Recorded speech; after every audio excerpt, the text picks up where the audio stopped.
ओम शांति। 19/11/22। मीठे बच्चे, पतित पावन बाप आए हैं पावन बनाकर पावन दुनिया का वर्षा देने। पावन बनने वालों को ही सद्गति प्राप्त होगी। प्रश्न है, भोगी जीवन योगी जीवन में परिवर्तन होने का मुख्य आधार क्या है? निश्चय। जब तक निश्चय नहीं कि हमको पढ़ाने वाला स्वयं बेहद का बाप है, तब तक ना योग लगेगा ना पढ़ाई ही पढ़ सकेंगे। भोगी के भोगी ही रह जाएंगे। कई बच्चे क्लास में आते हैं लेकिन पढ़ाने वाले में निश्चय नहीं। समझते हैं हाँ कोई शक्ति है, लेकिन निराकार शिव बाबा पढ़ाते हैं, यह कैसे हो सकता? यह तो नई बात है। ऐसे पत्थर बुद्धि बच्चे परिवर्तन नहीं हो सकते। गीत है ओम नमो शिवाय। ओम शांति। बच्चे यह तो समझ गए हैं कि शिव बाबा हमको समझाते हैं। घड़ी घड़ी तो नहीं कहेंगे भगवान वाच। यह तो कायदा नहीं कि घड़ी घड़ी अपनी महिमा करनी है। शिव बाबा जो सबका बाप है, वह हम बच्चों को बैठ समझाते हैं। भविष्य 21 जन्मों के लिए अटल अखंड देवी स्वराज प्राप्त कराते हैं। कितने जन्मों के लिए? 21 जन्मों के अटल अखंड। माना उसके बाद राज क्या हो जाएगा? खंडित हो जाएगा। लेकिन जो देवता धर्म वाले हैं उनके लिए खंडित कहेंगे? उनके लिए तो कहे मैं तुमको जन्म जन्मांतर की राजा ही देता हूँ। लेकिन इतनी की तो गारंटी सबके लिए, बाप को पहचाना तो अटल अखंड देवी स्वराज प्राप्त कराते हैं। जैसे स्कूल अथवा कॉलेज में बच्चे जानते हैं कि टीचर हमें आपसमान बैरिस्टर बना रहे हैं, एम ऑब्जेक्ट है। बाकी सत्संगों में जो जाते हैं वेद शास्त्र आदि सुनने के लिए, उससे तो कुछ मिलता ही नहीं। इसलिए टीचर फिर भी अच्छे होते हैं। जो शरीर निर्वाह अर्थ कोई जिस्मानी विद्या सिखलाते हैं जिससे आजीविका होती है। बाकी सब दुर्गति ही करते हैं। बच्चे शादी ना करना चाहें तो बाप कहेगा कि वर्षा नहीं मिलेगा, जहाँ चाहो चले जाओ। बाकी सब दुर्गति ही करते हैं। बाप कहेगा वर्षा नहीं मिलेगा, जहाँ चाहो चले जाओ। यहाँ तो बाप अमृत पिलाते हैं और वर्षा भी देते हैं। कहते हैं कि पवित्र बनो तो पवित्र दुनिया का मालिक बनेंगे। ये किसकी डायरेक्शन है? कौन डायरेक्शन देता है? शिव बाबा। कब? संगम युग पर। और लौकिक बाप तो घर से निकाल देते हैं। कितना फर्क है हद के बाप में और बेहद के बाप में? वह रात में ले जाते, यह दिन में ले आते। यह है ही पतित पावन। कहते भी हैं सदगति दाता एक, जो आकर सबकी सदगति करते हैं। फिर दुर्गति किसने की? यह नहीं जानते। बाप समझाते हैं सब आसुरी मत वाले हैं। यहाँ आते हैं असुरों से देवता बनने। यह इंद्रप्रस्थ है।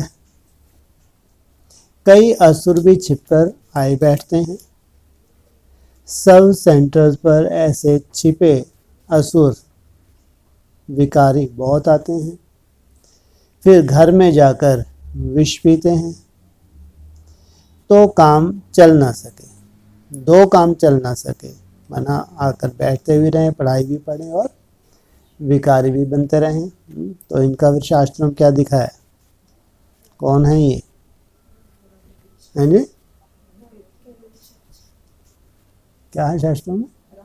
हाँ, ये राहु बन जाते हैं। तो वह पत्थर बुद्धि बन पड़ते हैं, बाप को पहचानते ही नहीं, निश्चय बिल्कुल ही नहीं कि हमको बेहद का बाप पढ़ाते हैं।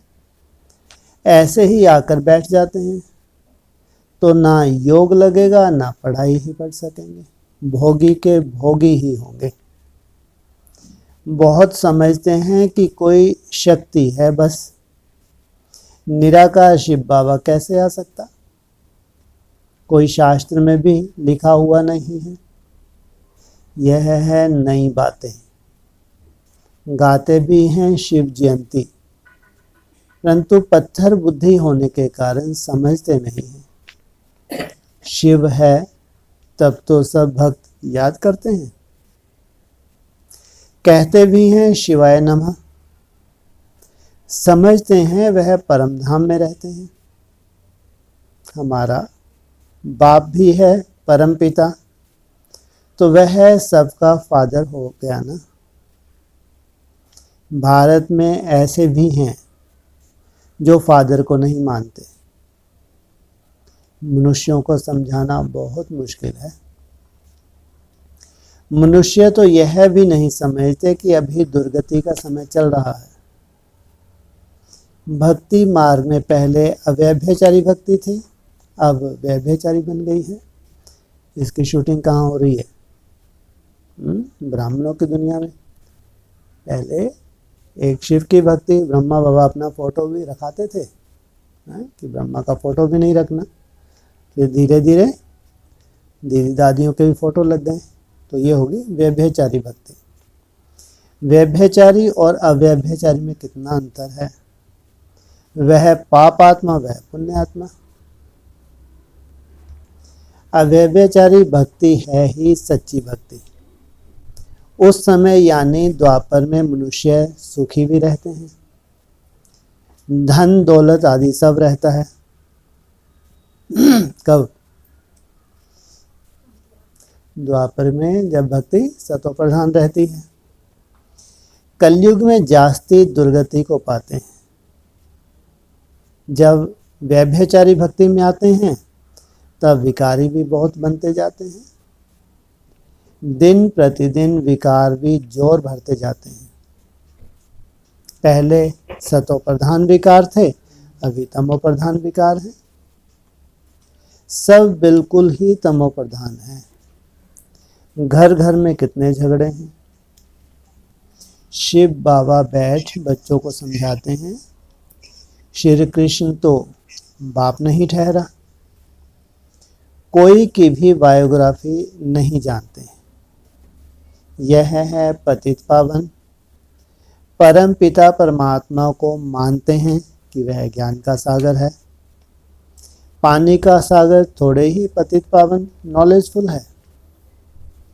मनुष्य तो पानी के सागर से निकली हुई पानी की नदियों को पतित पावनी समझ लेते हैं। उनसे पूछना चाहिए कि जैसे गीता के भगवान का ऑक्यूपेशन पूछा जाता है, निराकार परम पिता परमात्मा है रचयिता और श्री कृष्ण है रचना। अब बताओ गीता का भगवान कौन? भगवान तो एक को ही कहेंगे ना, फिर व्यास को भगवान कह देते हैं। तो ऐसे ऐसे प्रश्न पूछना चाहिए। पतित पावन परम पिता परमात्मा ज्ञान का सागर है। उनसे यह ज्ञान गंगाएं कैसे निकलती हैं? परम पिता परमात्मा ब्रह्मा मुख कमल द्वारा ब्राह्मण मुख वंशावली रचते हैं।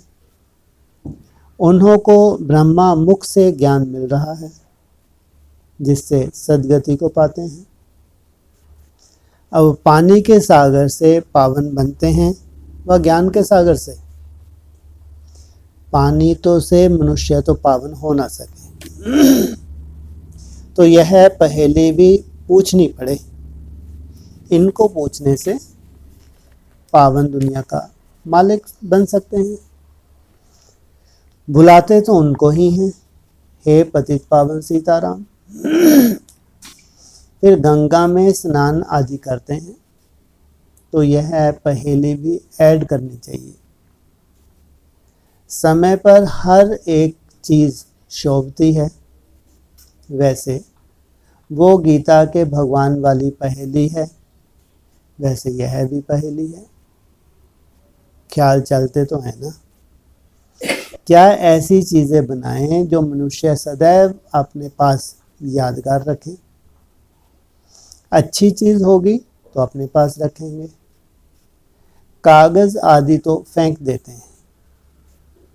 देवताओं की अच्छी चीज़ होगी तो वह फाड़ेंगे नहीं। सर्विस की प्रैक्टिस वालों का सारा दिन विचार सागर मंथन चलता रहेगा और काम करके दिखाएंगे। सिर्फ कहना नहीं है कि ऐसा करना चाहिए। यह किसको कहते हो? बाबा करेगा व बच्चे करेंगे। बोलो कौन? बाप तो डायरेक्शन देते हैं। ऐसे अच्छे चित्र कैलेंडर छपाओ। त्रिमूर्ति शिव के कैलेंडर्स निकलने चाहिए। त्रिमूर्ति शिव जयंती कहना राइट है, सिर्फ शिव जयंती कहना रॉन्ग है। बार बार क्यों याद दिला रहे? क्या रॉन्ग है? शिव जयंती कहना रॉन्ग है, त्रिमूर्ति शिव जयंती कहना राइट है। माना जरूर अभी भविष्य में बाप की प्रत्यक्षता होगी तो पहले त्रिमूर्ति चाहिए। एक बच्चे की दिल है त्रिमूर्ति शिव जयंती का कैलेंडर बनावे, सो भी रंगीन। त्रिमूर्ति से समझानी अच्छी मिलती है। बाबा लॉकेट भी इसलिए बनवाते हैं कि उनसे अच्छा समझा सकते हैं। ब्रह्मा द्वारा शिव बाबा सद्गति करते हैं, तो जो मेहनत करता है वही विष्णुपुरी का मालिक बनता है। बाकी जो ज्ञान नहीं लेते उनका विनाश हो जाता है। वह सजाएं भी खाते हैं, पद भी नहीं पाते। किन की बात है? पद की बात कहाँ आती है? ब्राह्मणों की दुनिया, लौकिक दुनिया में। तो इसका मतलब पूरी पढ़ाई जो ब्राह्मण नहीं पढ़ते वह विनाश को पाते हैं, सजाएं भी खाते हैं, पद भी नहीं पाते।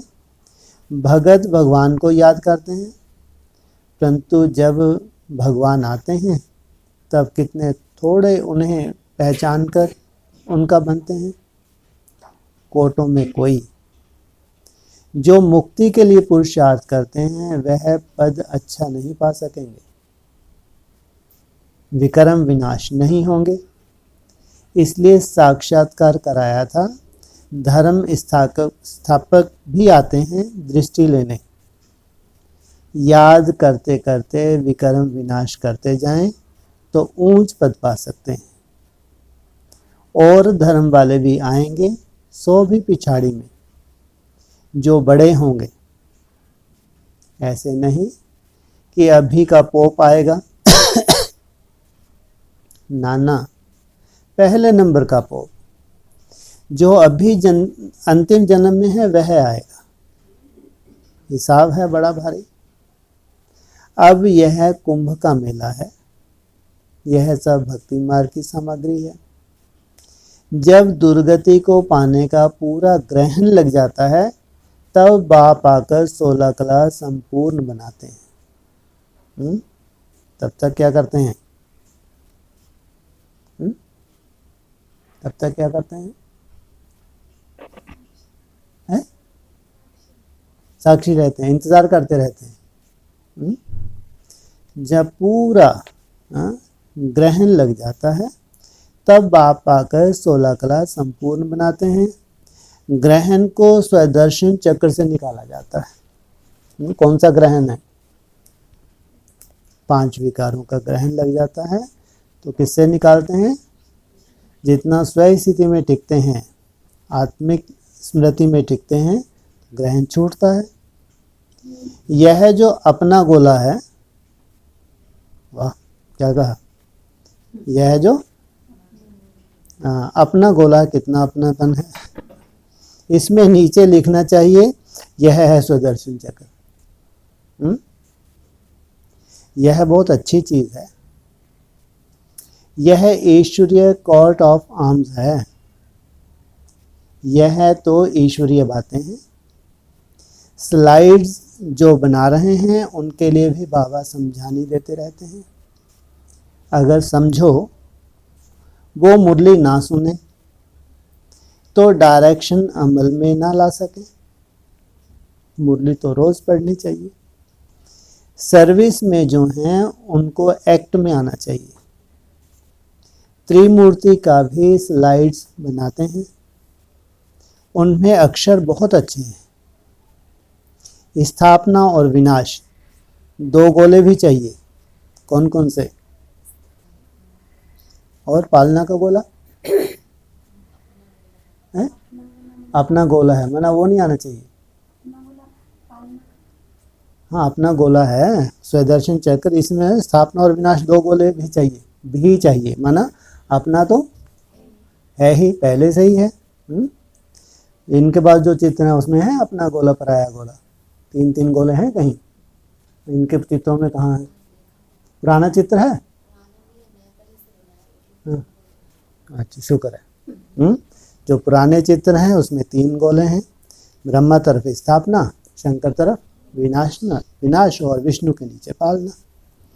यह है नर्क, वह स्वर्ग। यह है आज का भारत और कल का भारत। तो कल का भारत अभी क्या होने वाला है? अभी हाहाकार होने जा रही है, सिविल वार सामने खड़ी है। बाप सेकंड में जीवन मुक्ति देने वाला बैठा है। बाबा को पहचाना निश्चय हुआ, बस जीवन मुक्ति पाने का पुरुषार्थ चल पड़ता है। जन्म तो लिया है ना, बाप से पूरा वर्षा लेना है, फिर विकार की मांग नहीं कर सकते। बाप कहते हैं भ्रष्टाचारी को वर्षा मिल ना सके। बाप क्या कहते हैं? भ्रष्टाचारी को कोई वर्षा नहीं। प्रैक्टिकल में इनका ही मिसाल देखा ना ब्रह्मा का, ऐसे बहुत मुश्किल निकलते हैं। अपनी इज्जत आदि भी बहुत देखते हैं ना। क्रिएटर बाप है, सबको उनकी आज्ञा पर चलना है। तुम भी श्रीमत पर चलते हो तो पद, तुम भी श्रीमत पर नहीं चलते हो तो पद भ्रष्ट हो जाता है। बाप कहते हैं इस ज्ञान मार्ग में नष्टो मोह अच्छा चाहिए। बाबा की आज्ञा मिली हुई है। जो बच्चे आज्ञाकारी नहीं वह कपूत ठहरे, वह बच्चा नहीं। पवित्रता की आज्ञा तो अच्छी है ना। राजयोग तो बाप अभी सिखलाते हैं। मनुष्य तो विचारे समझते नहीं। बच्चों में भी नंबरवार पुरुषार्थ अनुसार समझते हैं। बाप इतना डायरेक्शन देते हैं, कोई बच्चे मुश्किल करके दिखाते हैं। बाप कहते हैं त्रिमूर्ति का कैलेंडर बनाना है। सारा मदार है त्रिमूर्ति शिव के चित्र पर। पूरे ज्ञान का मदार किसके ऊपर है?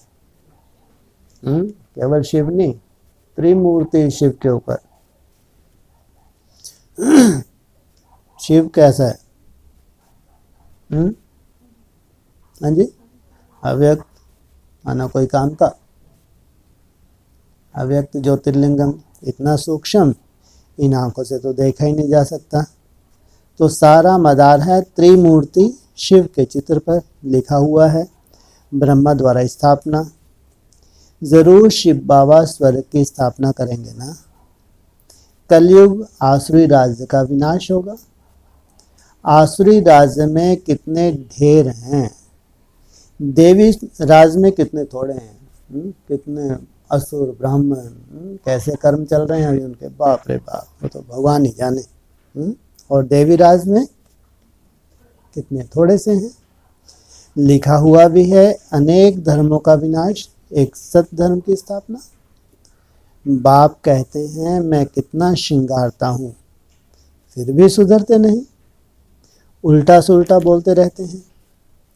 यहाँ बाबा कहते हैं देह सहित जो कुछ है सब कुछ भूल माम एकम याद करो। अपनी देह में भी ना फंसो। किसकी देह में फंसने से गिर पड़ते हैं। जैसे मम्मा की देह से प्यार था तो मम्मा के जाने के बाद कितने मर गए, क्योंकि नाम रूप में फंस गए। बाप कितना कहते हैं देह अभिमानी मत बनो, मामेकम याद करो। तुम इस ब्रह्मा के शरीर को भी याद नहीं करो। शरीर को याद करने से पूरा ज्ञान उठा नहीं सकते। देही अभिमानी बनने में बहुत मेहनत है। बाप की याद में रहना है, यह बहुत डिफिकल्ट है। सबसे मुश्किल सब्जेक्ट कौन सी है? बाबा की याद में रहना। ज्ञान तो बहुत अच्छा अच्छा सुनाते हैं, योग में मुश्किल रहते हैं। जितना रुस्तम उतना माया के तूफान आएंगे। माना जितना योगी होगा, जितना याद करने की मेहनत करेगा, उतना ही माया का सामना करना पड़ता है। किसी न किसी के नाम रूप में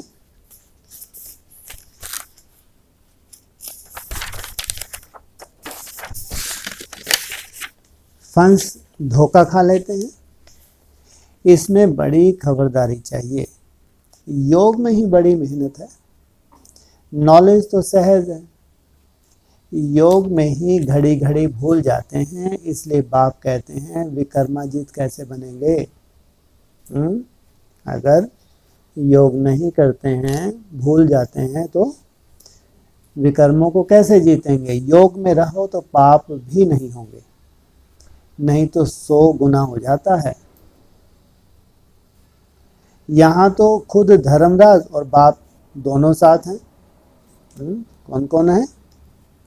हाँ, बाप भी कहते हैं धर्मराज है मेरा राइट हैंड।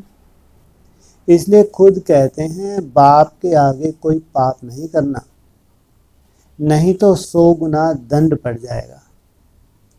योग से ही विकर्माजीत बनना है। स्वदर्शन चक्र को तो जानना सहज है। इस गोले के नीचे लिखना है चक्र, ना कि चरखा। चरखा किसका है? गांधी जी का। और चक्र तो देवताओं के हाथ में दिखाते हैं। जो हमारा लक्ष्य है उस हाथ में दिखाया है। बाबा युक्तियाँ तो बहुत बतलाते हैं। बच्चों को एक्ट में आना है। अच्छा, मीठे मीठे सकीले दे बच्चों प्रति माता पिता बाप दादा का याद प्यार। Good morning. रूहानी बाप की रूहानी बच्चों को नमस्ते। ओम शांति।